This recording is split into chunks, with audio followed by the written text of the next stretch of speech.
Hi friends, welcome to my channel Telugu wall. Friends, ఈరోజు రవ్వ కేసరి చాలా టేస్టీగా తక్కువ సమయంలో ఎలా తయారు చేసుకోవాలో ఈ వీడియోలో చూద్దాం. ఓకే ఫ్రెండ్స్, ఈ వీడియోని పూర్తిగా చూసే ముందు మీరు కనుక ఈ ఛానల్ని సబ్స్క్రైబ్ చేసుకోకపోతే తప్పకుండా సబ్స్క్రైబ్ చేసుకోండి. అలాగే పక్కనే ఉన్న బెల్ సింబల్ని కూడా క్లిక్ చేయండి. స్టవ్ ఆన్ చేసుకొని ఒక గిన్నె పెట్టుకొని దీనిలో ఒక 2-3 స్పూన్ల వరకు నెయ్యిని వేసుకోండి.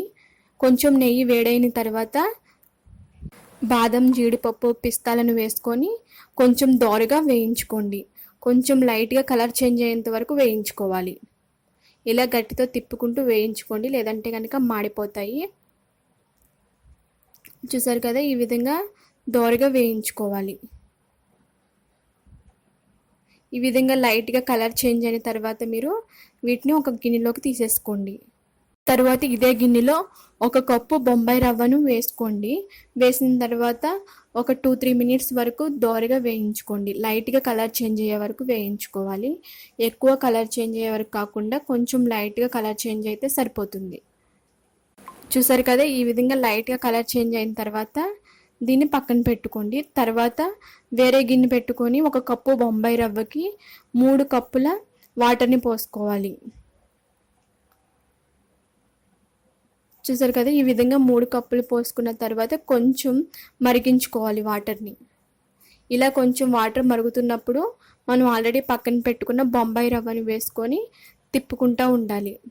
ఈ విధంగా గరిటెతో తిప్పుతున్నప్పుడే బొంబాయి రవ్వ బాగా ఉడికి ఈ విధంగా చిక్కబడుతుంది.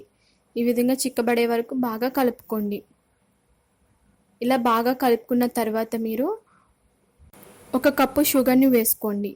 1 కప్పు బొంబాయి రవ్వకి 1 కప్పు షుగర్ అయితే కరెక్ట్గా సరిపోతుంది. షుగర్ ఎక్కువ తినే వాళ్ళైతే కనుక 1.5 కప్పులు షుగర్ని వేసుకోండి. ఇలా షుగర్ని వేసుకున్న తర్వాత ఈ విధంగా బాగా కలుపుకోవాలి. చూసారు కదా, ఈ విధంగా బాగా కలుపుకున్న తర్వాత మీరు 1 అరకప్పు నెయ్యిని వేసుకొని ఒకసారి బాగా కలుపుకోండి. నెయ్యిని వేయడం వల్ల చాలా టేస్టీగా ఉంటుంది కాబట్టి వేసుకొని బాగా కలుపుకోండి. చూసారు కదా, ఈ విధంగా బాగా కలుపుకోవాలి. ఈ విధంగా బాగా కలుపుకున్న తర్వాత మనం ఆల్రెడీ పక్కన పెట్టుకున్న బాదం, జీడిపప్పులను, పిస్తాలను వేసుకొని మళ్ళీ ఒకసారి కలుపుకోండి. చూసారు కదా, ఈ విధంగా బాగా కలుపుకోవాలి. ఇలా బాగా కలుపుకున్న తర్వాత మీరు చిటికెడు ఫుడ్ కలర్ని వేసుకోండి. ఒకవేళ ఫుడ్ కలర్ లేకపోతే కనుక స్కిప్ చేసేయండి, ఇదేమి ఇంపార్టెంట్ ఏం కాదు. ఈ విధంగా ఫుడ్ కలర్ వేసిన తర్వాత ఈ విధంగా బాగా కలుపుకోవాలి. మొత్తం ఇలా కలిసేలాగా కలుపుకోండి. అంతే ఫ్రెండ్స్, మన రవ్వ కేసరి అనేది రెడీ అయ్యింది. చాలా టేస్టీగా ఉంటుంది. తప్పకుండా ఒక్కసారి ట్రై చేయండి. దీన్ని ఒక ప్లేట్లోకి సర్వ్ చేసుకోండి. చాలా టేస్టీగా ఉంటుంది. చాలా సింపుల్గా ఒక 10 మినిట్స్లోనే మనం రవ్వ కేసరిని రెడీ చేసుకోవచ్చు. తప్పకుండా ఒక్కసారి ట్రై చేయండి. ఓకే ఫ్రెండ్స్, మీకు కనుక ఈ వీడియో నచ్చినట్లయితే లైక్ చేయండి. అలాగే మీ ఫ్రెండ్స్కి కూడా షేర్ చేయండి. మీ అభిప్రాయాలను కామెంట్ రూపంలో తెలియచేయండి.